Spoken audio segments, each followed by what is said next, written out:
여러분 모두 안녕하십니까? 오늘도 이렇게 소중한 아침, 날씨가 쌀쌀해지긴 했지만 우리의 발걸음을 함께 하게 하시고 또 주님의 말씀을 듣게 하신 하나님의 은혜에 참으로 감사를 드립니다. 자, 이렇게 귀한 특창을 듣다 보니까 여러분 학교에 있으니까 좋은 음악을 너무 많이 들으시죠?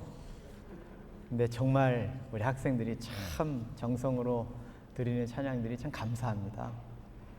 지역교회는 늘 이런 수준의 음악들은 잘 못 듣지만 그러나 우리의 음악이다 하는, 우리의 마음이 담긴 그런 찬양이다 하는 것이 감사하죠. 네. 여러분 학교에 계실 때에 듣는 이런 귀한 찬양들 늘 마음 깊이 새기며 그것이 우리의 삶에 큰 도움이 된다는 것 감사하며 생활하시면 좋겠습니다. 오늘 저는 하나님의 눈으로 살아가자라고 하는 제목으로 하나님의 말씀 전해드리도록 하겠습니다. 사도행전 10장 34절과 35절에는 우리에게 이런 말씀을 합니다.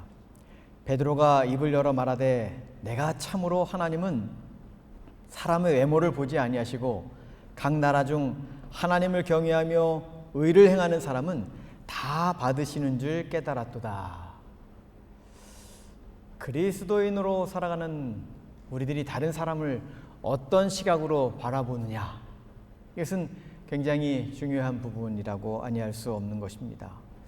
하나님은 사람의 외모를 보지 아니하시고 그 사람의 중심에 무엇이 있는지를 보시는 분이시라고 하는 것이죠. 우리들도 이 하나님이 보시는 그러한 시각을 가지고 다른 사람을 바라볼 때에 그 사람의 의미가 달라지는 것이고 그 사람의 존재 가치가 달라진다라고 하는 것을 경험하게 됩니다. 또 때로는 우리가 어떤 편견이나 우리의 선입견 때문에 그 사람을 잘못 바라볼 때가 있죠. 어쩌면 하나님께서는 이 고넬료 이야기를 통하여서 베드로가 가지고 있었던 그런 편견들을 제거하기를 원하셨던 것으로 생각이 듭니다. 지넷 페너리 쓴 보이지 않는 책 적이라고 하는 책이 있습니다. 이 책에는 유대인에 대한 편견에 관한 이야기가 기록되어 있죠. 1349년 유럽의 페스트가 한창일 때에 불과 몇 개월 만에 유럽 인구의 4분의 1이 죽었습니다. 사람들은 왜 이렇게 많은 사람들이 죽어가는지 그 원인을 찾고 싶었습니다. 그런데 당시에 유대인들은 이미 많은 사람들에게서 미움을 받고 있었는데 이 페스트가 그 원인을 유대인들에게 뒤집어 씌우기 좋은 그런 구실이 되었던 것입니다. 때마침 프랑스에서 고문을 받던 한 유대인 남자가 유대인들이 우물에 독을 타서 이런 병이 생겨났다라고 하는 거짓 자백을 하게 되죠. 이것을 계기로 프랑스, 스페인, 독일 각국에서 유대인 대학살이 자행되었습니다. 그런 사이에 페스트는 더 많이 번져나갔고 유럽 다른 민족뿐만 아니라 유대인들도 똑같이 죽어가고 있었던 것이죠. 편견이 낳은 대학살이라고 이야기합니다. 우리가 가진 어떤 편견들은 무서운 결과를 낳을 수 있다는 것입니다. 본문에서 베드로와 초대교회 성도들이 가지고 있었던 이방인에 대한 한 가지 생각에 대한 이야기를 해주고 있죠. 초대교회가 성장하고 있었지만 여전히 그 복음의 범위가 유대인들에게만 한정되어 있던 것으로 그들은 생각했던 것입니다.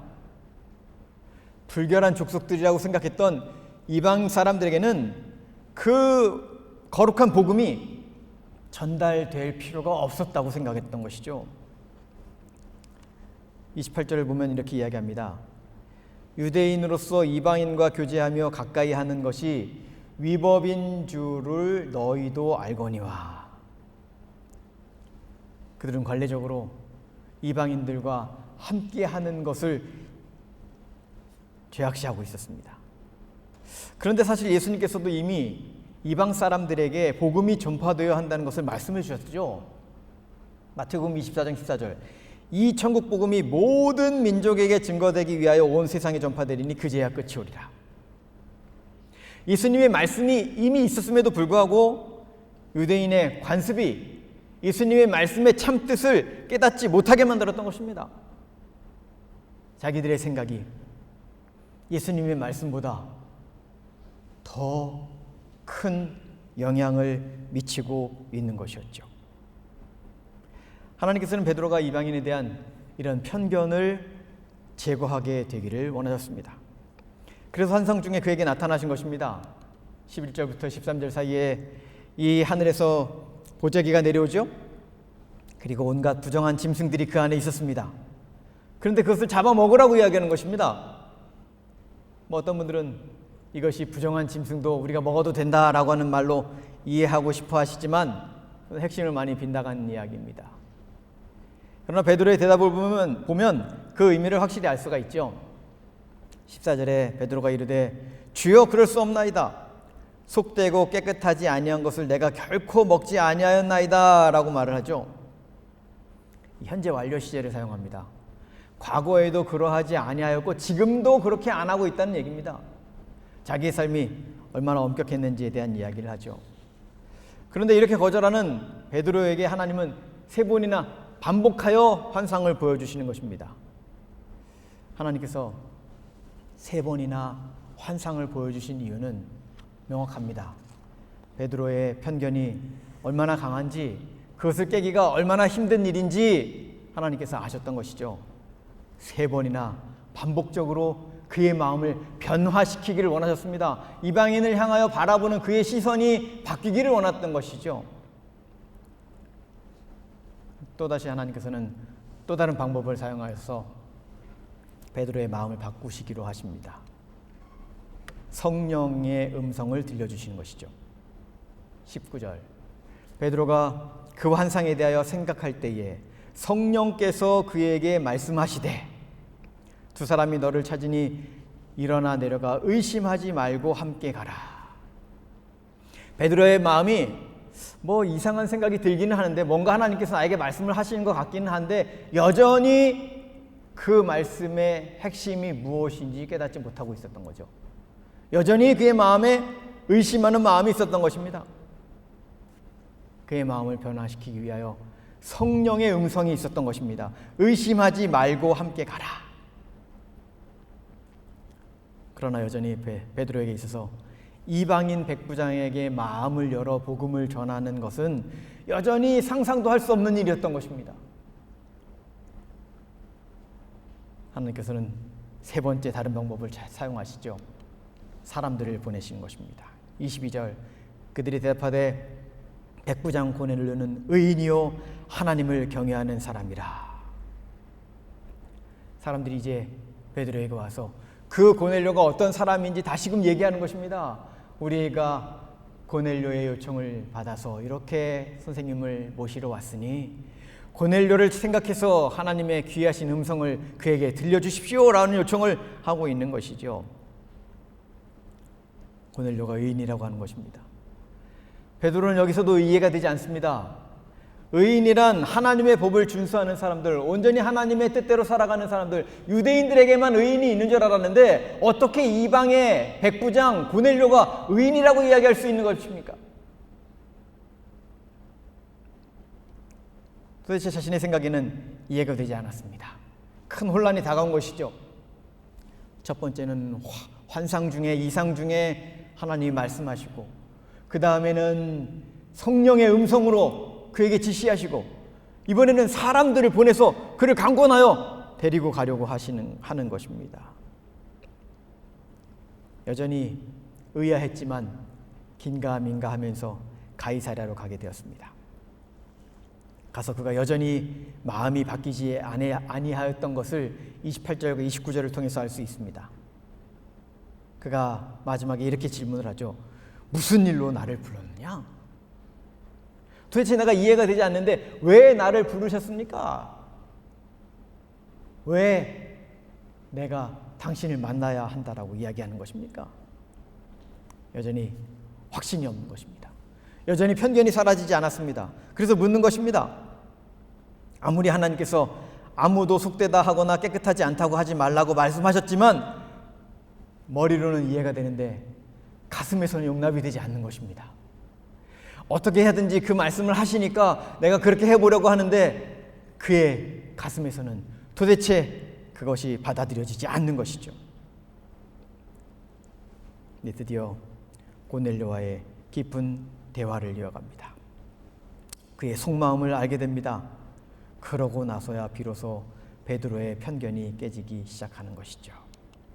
34절 베드로가 입을 열어 말하되 내가 참으로 하나님은 사람의 외모를 보지 아니하시고 각 나라 중 하나님을 경외하며 의를 행하는 사람은 다 받으시는 줄 깨달았도다. 베드로는 이 순간까지도 외모로 사람을 판단하는 사람이었습니다. 그러나 하나님께서는 진작에 말씀하셨지 않습니까? 하나님은 그런 분이 아니시라고요. 사무엘상 16장 7절에 뭐라고 말씀합니까? 내가 보는 것은 사람과 같지 아니하니 사람은 외모를 보거니와 나 여호와는 중심을 보느니라. 하나님께서는 사람의 중심을 보시는 분이시라고 하는 것이죠. 하나님의 눈을 가지고 살아간다는 것은 무엇인가 하면 그 사람의 겉모습, 그 사람의 겉으로 보이는 배경, 그 사람의 겉으로 나타난 환경, 이런 것들을 보고서 그를 판단하는 것이 아니라고 하는 것입니다. 그 사람의 중심이 무엇인지, 그 사람의 생각이 무엇인지, 그 사람이 진짜 어떤 사람인지를 보아야 한다는 것이었죠. 하나님의 눈은 사람을 겉으로 판단하는 것이 아니었습니다. 우리들은 어떻습니까? 우리들도 사람을 향한 어떤 편견들을 가지고 있지 않습니까? 내가 가지고 있는 어떤 고정관념들을 가지고 있지 않습니까? 어쩌면 우리가 가지고 있었던 그 고정관념들은 다른 사람에게 하나님의 사랑을 전하는 데에 큰 장애물이 될 수 있다는 사실을 우리는 기억해야 합니다. 제가 파라과이에서 이 현지 교회들과 힘들고 어렵게 사는 그 인디오들을 좀 이렇게 도와줄 수 있는 방안을 좀 모색을 하면서 교인들과 이렇게 의논을 했어요. 그랬더니 한 분이 이렇게 얘기하는 것입니다. 목사님, 우리가 그런 거 다 해봤어요. 그런데 소용이 없어요. 왜냐하면 이 사람들 도와줘봐야 바로 그 순간뿐이지 뭐 이걸 좋아하거나 그것이 고마워서 자신들이 뭐 달리 생각해 봐야 된다거나 이런 반응이 없는 것입니다 라고 하는 얘기를 하시는 것입니다. 그래서 가만히 얘기를 들어보니까 예전에 어떤 이제 인디오 마을에 가서 이분들이 좀 편안하게 좀 살 수 있는 여러 가지 것들을 좀 도와주고 뿐만 아니라 젖 나오는 소를 이렇게 사다가 줬다는 것입니다. 그리고서 이 젖을 짜서 아이들에게 먹이고 건강하게 유지할 뿐만 아니라 이 나중에 또 새끼를 나게 해서 소를 불려가면서 좀 불을 쌓아가라고. 옛날에 우리 어른들이 그랬지 않습니까? 뭐 병아리 사서 그 다음에 뭐 좀 키우고 뭐 돼지 사서 키우고 그 다음에 소 사서 키우고 이렇게 하면서 재산을 불려갔던 방식으로 그렇게 하기를 바라는 마음으로 소를 몇 마리 사다 줬다는 것입니다. 그런데 얼마 후에 가보니까 소가 한 마리도 없는 것입니다. 그래서 물어보니까 진작에 배고파서 다 잡아먹었답니다. 참 이런 얘기를 들으면 허탈하고 어이가 없어서 이분들에게 우리가 어떻게 해야 되나 도와줄 의욕을 다 잃어버립니다. 그래서 물어봤습니다. 혹시 근데 그게 언제쯤 얘기입니까? 그랬더니 예전에 어떤 다른 교회에서 그런 경험이 있었던 것이었습니다 라고 하는 얘기를 하는 것이죠. 그러니까 소문에서 소문으로 이어진 그런 이야기들이 사람들에게 선입견이 되어서 우리는 뭐 그렇게 하지 않아도 돼, 그렇게 해봐야 아무 소용이 없어 라고 하는 생각을 가지고 살게 만들었다라고 하는 것입니다.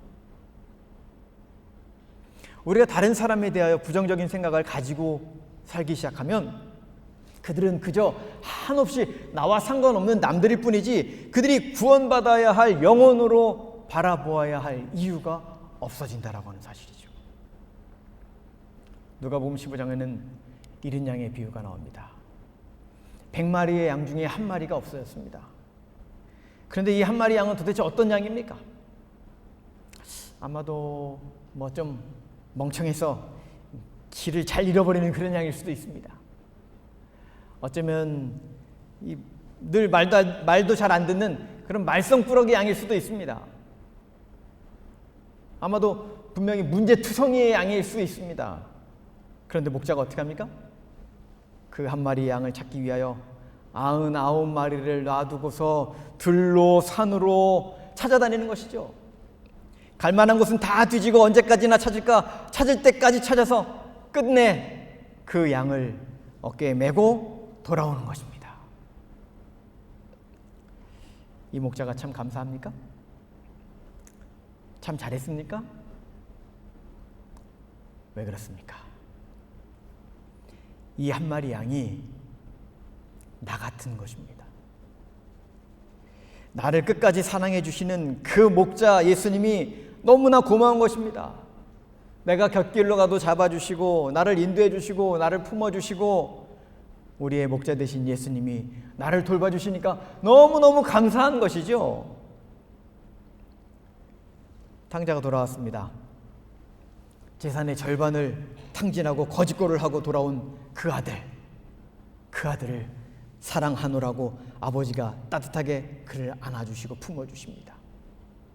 아버지가 너무 고맙습니다. 왜요? 그 탕자가 나 같으니까. 나를 사랑하고 나를 품어주시고 나를 끝까지 당신의 자녀라고 말씀하시고 돌아오면 언제나 반갑게 맞아주시니까 너무너무 좋은 것입니다. 그 아버지가 너무 감사한 것이죠. 그런데 말씀입니다. 우리는 왜 말썽꾸러기 양 같은 또 그런 문제를 일으키는 탕자와 같은 다른 사람을 보면 그들도 하나님의 구원이 필요한 소중한 한 명의 영혼이라는 사실을 우리는 깨닫지 못하는 것인가 하는 것입니다. 나를 품어주신 하나님의 사랑은 너무나 감사한데 다른 사람을 품어주시려고 여전히 팔을 벌리고 계시는 그 하나님의 마음은 왜 이렇게 우리가 이해하지 못하는가 하는 것입니다. 하나님께서 우리를 품어주셨던 것처럼 여전히 우리 주변에 하나님을 알지 못하는 이들, 아니 우리가 생각할 때는 저 사람은 절대로 하나님을 알지 못할 거야 라고 생각하는 그들에게도 여전히 예수님께서는 당신의 팔을 내밀고 계시다라고 하는 사실입니다. 교회 증언 사권 420쪽. 죄인에 대한 그분의 사랑은 식지 않으며 그분의 노력은 그치지 않는다. 그분은 사탄과의 싸움을 포기하지 않으신다. 그분은 실수한 자, 반역한 자, 심지어는 배도한 자들까지도 다시 환영하기 위해 팔을 펼치고 서 계셨다. 예수님의 팔은 나만을 안아주기 위하여 벌리고 계신 것이 아니었습니다. 예수님의 그 따뜻한 품은 나만 안겨 있어야 되는 것이 아니었습니다. 예수님의 그 귀한 사랑은 나 말고 다른 사람에게도 펼쳐져야 됐고 그들의 마음 가운데서도 심어져야 됐고 그들도 변화되어 예수님의 사랑을 깨달아야 하는 그러한 소중한 영혼이어야 했다라고 하는 사실입니다. 그래서 우리가 다른 사람을 바라볼 때에 어떤 마음으로 바라보느냐 하는 것은 너무 중요한 문제라고 하는 것이죠. 하나님은 우리가 선입견을 가지고 다른 사람을 판단하지 말라고, 그들의 중심에 참으로 하나님을 경외하는 사람들이 있다는 것을 우리가 기억하라고, 우리들도 하나님의 눈으로 그들을 바라볼 수 있어야 한다고 말씀하신다는 사실을 기억하셔서 우리의 눈이 나의 편견이나 나의 생각이나 나의 마음대로 그들을 이해하는 것이 아니라 참으로 하나님의 마음으로, 하나님의 사랑으로, 하나님의 눈으로 그들을 바라보고 우리의 학생들을 바라보고 우리의 주변의 영혼들을 살려나가는 일을 할 수 있는 저와 여러분의 삶이 되기를 간절히 바랍니다. 한 번은 강원도에서 한 목회를 할 때에 92세 된 할아버지 할머니가 계셨습니다. 참 장수하셨습니다. 그런데 이분의 자녀들이 할머니의 신앙을 받아서 아주 신실하게 교회를 잘 섬기며 신앙하는 그러한 분들이셨습니다. 그런데 반면 할아버지는 얼마나 고지식하고 고집이 세고 또 노랭이고 거기다가 가족들이 교회를 다니는 것을 그렇게 좋아하지 않으셨던 것입니다. 그런데 이 할머니의 평생의 소원은 이 할아버지도 제발 예수님을 깊이 마음에 모셔드리고 구원받기를 바랬던 것입니다. 그러다가 안타깝게도 할머니가 이제 노환으로 병자 눕게 되었습니다. 그래서 방문을 갔더니 할아버지가 이렇게 말씀하시는 거예요. 목사, 큰일 났네. 어떻게 하면 좋지? 내가 평생 할머니를 위해서 해준 게 없는데 내가 어떻게 해야 하지? 어쩌지? 아주 안타까운 마음으로 이렇게 얘기를 하십니다. 그래서 제가 이렇게 말씀드렸습니다. 할아버지, 염려 마세요. 할머니를 위해서 원하는 것을 지금이라도 해주시면 되지 않습니까? 내가 그럴까? 그러더니만 매일 아침 할머니를 위하여 기도력을 읽어주시는 것입니다. 매일 아침 예배를 인도하셨던 그 할머니가 혼자서 기도력을 읽고 했던 것이 늘 안쓰러웠던 할아버지가 이제는 기력이 없어서 그 기도력 말씀을 읽지 못하는 할머니를 위하여 손수 매일 아침 기도력을 펴시고 그 말씀을 읽어주시는 것입니다. 뿐만 아니라 안식일이면 교회에 꼭 와서 예배드리고 주보를 꼭 챙겨가시는 것입니다. 혹 주보가 안 보이면 목사 주보가 어디 있지? 나 주보 하나 줘. 그러고서 챙겨가가지고 할머니에게 교회에 있는 그 주보에 있는 교회 소식이랑 교인들 이야기, 교회에 있었던 누구누구 이야기들을 할머니에게 가서 도란도란 얘기를 해주시는 것이었습니다. 그러다가 할머니가 돌아가셨습니다. 할아버지가 이렇게 말씀하시는 겁니다. 목사, 내 마음이 참 허전하네. 이제 내가 저 사람을 다시 만나려면 어떻게 해야 하지? 할아버지 염려 마세요. 지금이라도 할머니가 그렇게 원하셨던 것처럼 교회 열심히 다니시고 매일매일 하나님 말씀 읽으시고 하나님께 기도하면서 그렇게 지내세요. 그래, 내가 그렇게 해야 하겠네. 결심하신 할아버지는 안식일마다 교회에 열심히 나오셨습니다. 게다가 방문을 갈 때마다 순수 재배하신 고추니 오이니 맛있는 사과까지 따서 주시면서 저에게 늘 사랑을 많이 베풀어 주셨습니다. 그렇게 1년여를 보낸 후에 할아버지도 돌아가셨습니다. 그래서 장례식장에서 장례식 설교를 하면서 지난 몇 년 동안 할아버지에 대한 이야기를 이렇게 말씀을 드렸어요. 그동안 저렇게 하나님을 찾고 할머니를 만나기를 간절히 고대하던 그 마음, 예수님 재림하실 때까지 우리가 믿음 지키고 살다가 그때 할머니가 부활하실 텐데 그때 반드시 만날 수 있다라고 하는 그 소망을 갖고 살아가시라고 격려했었던 그러한 귀한 이야기들, 뿐만 아니라 늘 오목사 가족 같아서 내가 너무너무 좋아해 그러면서 베풀어 주셨던 그 귀한 사랑의 이야기, 할아버지가 분명 재림의 날 부활하게 되실 것이라고 하는 말씀으로 탁 설교의 말씀을 마쳤습니다. 그랬더니 아주 가족 중에 아주 잘 아는 분이 있었는데 예배 마치고서는 저에게 이렇게 이야기하시는 거예요. 목사님, 장례식이라고 그렇게 좋게 말해주시는 거 아닙니까? 내가 알고 있는 우리 할아버지는 그런 분이 아니에요. 인색하고 짜증내고 인정이라고는 눈금만큼도 찾아볼 수 없었고 우리가 교회에 헌금 내는 거 그렇게 아까워하셨던 분인데 그분이 목사님을 그렇게 섬기고 교회를 그렇게 열심히 다녔다고? 정말입니까? 네, 염려하지 마십시오. 제가 경험한 할아버지는 정말로 그리스도를 마음에 받아들였을 뿐만 아니라 그분이 정말 할머니를 다시 만나고자 하는 그 간절함 때문에 부활의 소망을 담고 사셨다라고 하는 사실, 추호에 의심할 일도 없습니다. 저는 하늘나라에 가야 할 이유가 또 하나 생겼습니다.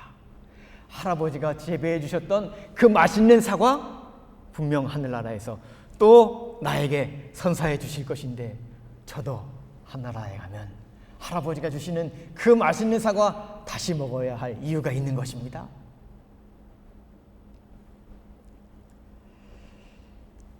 사람이 달라지는 것은 우리의 예상과 너무나 다르게 나타날 수 있는 것입니다. 그래서 우리는 하나님의 눈으로 사람을 바라볼 수 있어야 하는 것입니다. 내 생각대로나 내 경험대로 사람을 바라보는 것이 아니라, 내 편견 때문에 사람을 적대시하는 것이 아니라, 정말 하나님이 바라보셨던 그 사랑의 눈으로 사람들을 바라볼 수 있었어야 했다라고 하는 것입니다. 유대인들은 편견에 사로잡혀 있었던 사람들입니다. 도무지 이방인들을 받아줄 수가 없었습니다. 그뿐이 아니라 편견이 예수를 십자가에 못 박았습니다. 도무지 예수님을 구세주로 받아들일 수가 없었던 것이었죠. 구세주는 다윗의 자손 왕으로 올 것이라고 생각했습니다. 그런데 예수는 나사렛 목수의 아들이었던 것이죠. 그러니까 요한복음 1장 46절에 나다나엘이 나사렛에서 무슨 선한 것이 날 수 있느냐고 이야기를 하는 것입니다. 구세주는 철정으로 다스리면서 모든 억압에서 이스라엘을 해방시킬 줄 알았습니다. 그런데 예수는 세리와 죄인들의 친구로 비천한 삶을 살고 있었던 것이었습니다. 그들이 얼마나 많은 성경 연구를 하고 있었습니까? 제사장, 율법사, 서기관, 바리새인. 그러나 그들은 성경을 그렇게 깊이 연구하는 박식한 학자들이었음에도 불구하고 예수님을 알아보지 못하는 것입니다. 왜냐하면 그들의 눈이 편견을 가진 사람들이었기 때문이었습니다. 헤로드 신하들은 구세주가 어디서 날지 알아내었습니다. 바로 유다 베들레헴에서 예수님이 태어날 것을 알고 있었죠. 그러나 유대인들은 메시아가 왕궁에서 태어날 것이라고 하는 편견을 갖고 있었기 때문에 예수님을 구세주로 받아들일 수가 없었던 것이었습니다. 자신들의 그 생각들, 자신들의 학식, 자신들의 판단, 자신들의 편견은 올바른 판단을 내리지 못하게 만들었던 것이었죠. 1991년 LA 흑인 폭동 사건이 있었습니다. 한인타운의 90%가 파괴되었습니다. 자그마치 3억 5천만 달러의 재산 피해가 발생했습니다. 그런데 이 사태의 본래의 원인은 요즘도 계속 일어나고 있는 일이긴 합니다만, 백인 경찰이 흑인을 무참히 때리는 사건 때문에 폭동이 시작되었습니다. 그런데 바로 그때 두순자 사건이 발생한 것입니다. 그 사건으로 인하여서 흑인들의 분노가 한인타운으로 집결되었죠. 피해자는 흑인 여학생, 평범한 라타샤 할린스라고 하는 여학생이었습니다. 이 할린스가 두순자 씨의 슈퍼에 왔습니다. 그리고서 이렇게 둘러보다가 오렌지 주스 하나를 가방에 이렇게 집어넣었습니다. 그런데 두순자 씨는 이 흑인 아이가 가난해 보이고 도둑질을 하는 것이라고 생각을 한 것이죠. 그래서 계산대 앞으로 이렇게 오는 것을 보고서 너 왜 도둑질하니? 라고 이야기를 한 것입니다. 근데 이 아이가 깜짝 놀란 것이에요. 나는 도둑질하지 않았습니다. 그런데 이 두순자 씨가 이 아이의 가방을 흔들고 서로 실랑이가 벌어지기 시작했습니다. 화가 난 이 아이가 가방에서 오렌지 주스를 꺼내서 테이블 위에 올려놓고 뒤를 돌아서 나가는데 그만 총을 꺼내어 그의 뒤를 쏴버렸습니다. 그런데 안타깝게도 그 쓰러진 학생의 손에는 그 오렌지 주스를 사고도 남을 돈이 쥐어져 있었던 것이죠. 흑인들이 난동을 부리는 시기였기 때문에 두순자 씨도 아마 더 예민했을 수 있습니다. 그러나 그가 흑인에 대한 생각이 편견으로 자리 잡아 있었기 때문에 결국은 안타까운 살인사건으로 이어진 것이었던 것이죠. 우리의 고정관념들, 우리의 편견들, 어쩌면 이런 것들이 우리가 정말 다른 사람들을 옳게 바라보지 못하는 그러한 계기가 됐는지도 모른다는 사실입니다. 한 번은 교회에서 아이들과 함께 전도지 분급을 나갔습니다. 아이들과 함께 이런저런 지역을 이렇게 다니면서 전도지를 분급하고 있는데 한 아이가 어떤 아저씨를 보고서 전도지를 주려고 딱 가려고 하는데 다른 아이가 그의 팔을 붙잡는 것입니다. 야, 주지 마. 저런 아저씨는 주지 마. 그게 깜짝 놀라서 혹시 왜 그러니? 그랬더니 이 아이가 대답하기를 지난주에 전도지 분급을 나갔을 때 어떤 아저씨에게 전도지를 주니까 막 뭐라 그러면서 애들이 쓸데없는 짓 하고 다니니 집에 가서 공부나 해! 하더라는 것입니다. 아, 그랬구나. 그 일로 마음에 상처가 되었구나. 그런데 저 아저씨는 다른 아저씨니까 한번 전해좀 보면 어떨까? 그랬더니 먼저 가려고 했던 아이가 네, 제가 전해드리고 올게요. 막 달려가서 그분에게 전도지를 전해드렸습니다. 그리고 돌아오면서 하는 말이 거봐, 봤잖아. 우리는 너무 경험이 많습니다. 우리의 경험에 비추어서 모든 것을 판단할 때가 많이 있습니다.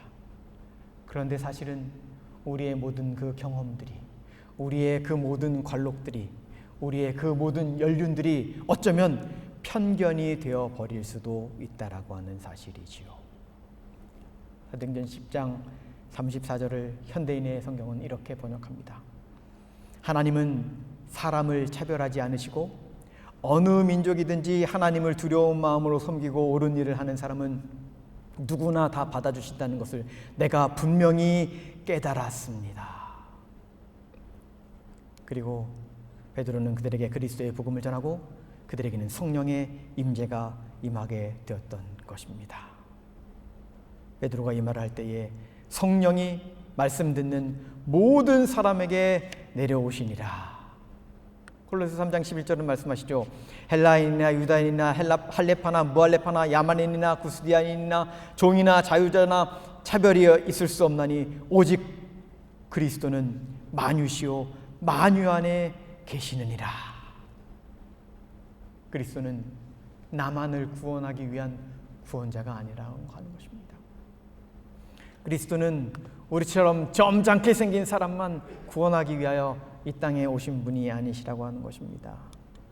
고넬료는 칭찬 듣는 사람이었고 겸손히 하나님을 섬기는 사람이었고 참으로 그는 다른 사람을 위하여 헌신하고 늘 기도하는 그런 사람이었던 것입니다. 겉으로 보기에는 그렇게 보이지 않았지만 그에게도 하나님께서는 성령을 주시고 그에게도 변화를 주시고 그에게도 하나님의 귀한 은혜를 충만히 베풀어 주신 분이시라고 하는 사실입니다. 사도행전 136쪽에는 이 편견을 없이 하시길 원하셔서 그에게 이러한 중요한 진리를 가르쳐 주셨던 하나님의 섭리에 대해서 이야기하시는 것이지요.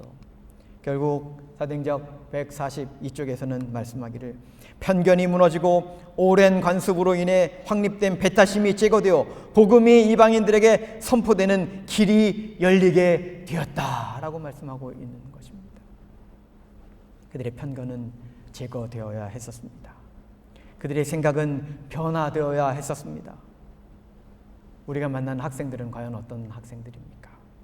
착하고 순진한 학생들은 그 4년을 있는지 없는지도 모르고 학교를 졸업합니다. 그런데 어떤 학생들은 교수님들의 마음을 그렇게 힘들게 만들고 어쩌면 안 부딪힌 직원들이 하나도 없을 정도로 하고 다니는 학생들이 있을 수 있지요. 하지만 우리는 그들을 어떤 시각으로 바라보아야 하느냐, 이것은 너무너무 중요한 문제라고 하는 사실입니다. 우리의 편견으로 그들을 판단하여서는 안 되는 것이지요.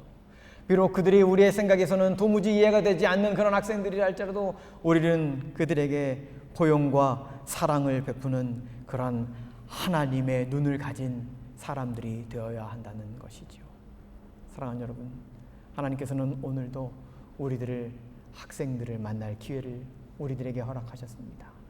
우리들의 마음 가운데에 나의 생각과 다른 모습을 보이는 학생들이 있음으로 인하여 때로는 씁쓸하고 때로는 속상하고 때로는 애석할 수 있지만 예수님께서는 여전히 그들을 향해서도 당신의 손을 펼치고 계시고 여전히 예수님께서는 그들도 구원해야 할 영혼이라고 생각하시며 여전히 예수님께서는 그들을 위하여 기도하고 계신 은혜의 하나님이시라는 사실을 기억하셔서 우리의 삶 가운데서도 하나님을 향하여 우리의 삶 가운데서도 주변 사람들을 향하여 참 따뜻한 사랑을 보여줄 수 있는 하나님의 눈을 가진 하나님의 백성들이 되시기를 간절히 바라면서 오늘 말씀을 마치겠습니다.